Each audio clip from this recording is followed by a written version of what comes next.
Welcome to Legacy Cast, where we talk about your story, your way, and what are you doing to make sure that people know about you many generations from now.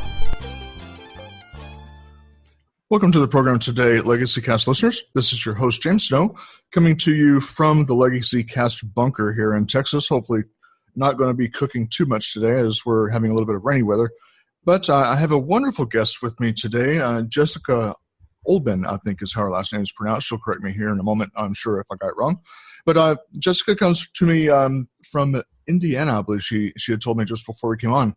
So I'm certainly enjoying cooler weather and going to spend some time just digging into what she's doing in her life, because here with Legacy Cast, we talk to people about what their vision of legacy is. Whether that be sometimes it is a financial vision, but more so it's people telling their story their way, telling a story that's heard for generations from now, so that they know that you lived and what you were passionate about, what you did to make positive marks on the world, and hopefully also influence other people in a positive way so that they become better people. So Jessica, without further ado, welcome to the program. Thank you. Thanks for having me. So Jessica, like I was mentioning on the intro there, legacy tends to have a lot of different meanings for people. And I like to start the program with kind of just approaching that subject first. Is when you hear the word legacy and you kind of think about that, what image do you get from that? The mark you leave on the world, the mark you leave with the people around you, and in a bigger sense, the world. Yeah, and I like how you had put that, because it does make a mark. I oftentimes use the analogy of the pebble in the pond that creates ripples, but it really is much like that, because when we do things in life, we should be obviously deliberate, because everything that we do is going to have an effect. Whether we realize it or whether we see that effect, it is going to have one.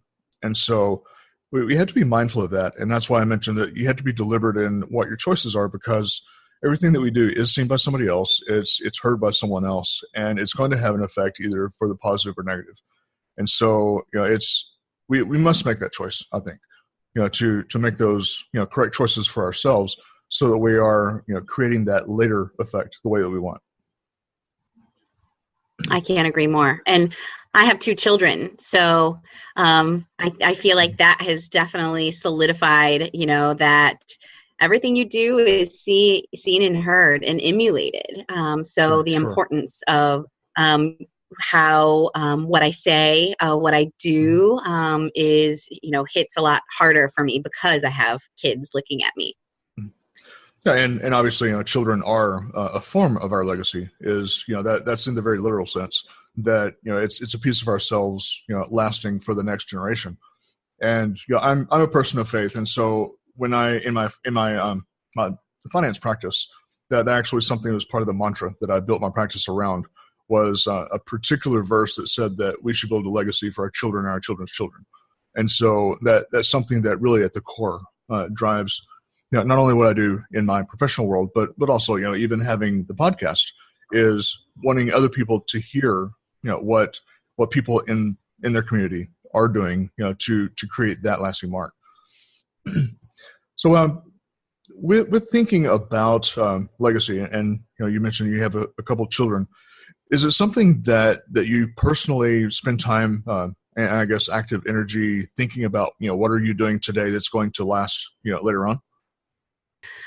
Absolutely. Well, of course, they're my why, and I say that they are and will always be my greatest accomplishments. So no matter, what I accomplish in my business or personal life, they are my greatest. I love to foster their creativity and just help them embrace their authenticity. So I have a 2-year-old and a 6-year-old. So the 6-year-old, is a little bit older, and she actually has her own YouTube channel. And she loves to be creative and perform and put herself out there. So fostering what makes them happy is really important to me. And we try to, we do we actually made little bracelets today. We do something at least every day to foster their creativity and just let them experience different things that they may find a passion for. Yeah, and I love that you mentioned your older daughter has her own YouTube channel, because our next generation is going to be so digitized that if it's great that you're involving that. Yeah, I guess obviously you don't do you not have any kind of a concern in that as far as the exposure to technology? Actually, that's a really great question. So she is going into first grade this year. She was in kindergarten last year. And actually at her school, every single student receives an iPad at the beginning of the year, and it's theirs to keep the whole year, and they're responsible for it and all of that. So part of her school, and actually something that her and I have talked about, is safety online, what things are important to share online and what's not okay to share online. And it's actually something that they went through in kindergarten even and learned about, because of how digital and online our society is. So no, I'm not concerned, because I believe she knows boundaries and has expectations set and what's okay to share and what's not okay to share. But I definitely appreciate that even school talks to kids about why we do what we do and why we don't do certain things. But no, I think I love to foster her creativity. I love it that she's confident and happy doing the things that she does. So no, I'm not concerned. I'm pleased with how she has boundaries for herself in regards to her channel. No, and I love your answer. And in fact, I love the fact that you're mentioning boundaries, because that's something that even we as adults, so often we don't create boundaries. And that's one of the most empowering things that we can do for ourselves is create that boundary of, this is my space, this is my realm, and it's not okay to cross that line. And so many people don't do that, and especially our direct family, our immediate family, sometimes are the ones that we need to create the most boundaries with, because the parents want to encroach oftentimes and get past where that boundary line is. And I guess my mother is probably listening and wringing her hands at the moment, because that's how parents are. But it's something that we definitely do need for healthy relationships, is to know where those boundaries are, and then know that other people are aware of those boundaries and respect them. So I love that you have established that at even such a young age as 6 years old, that's already begun. Well, it's hard even as adults to have that boundary conversation. Sometimes if sometimes it's you don't know how to say things and still be respectful and mindful of the people. So I felt like, starting young, it's important that she feels comfortable communicating, her boundaries to people, or even, within herself. Because later in life, you have to have boundaries, or end up either being a doormat or being unhappy, or, not living your best life. So.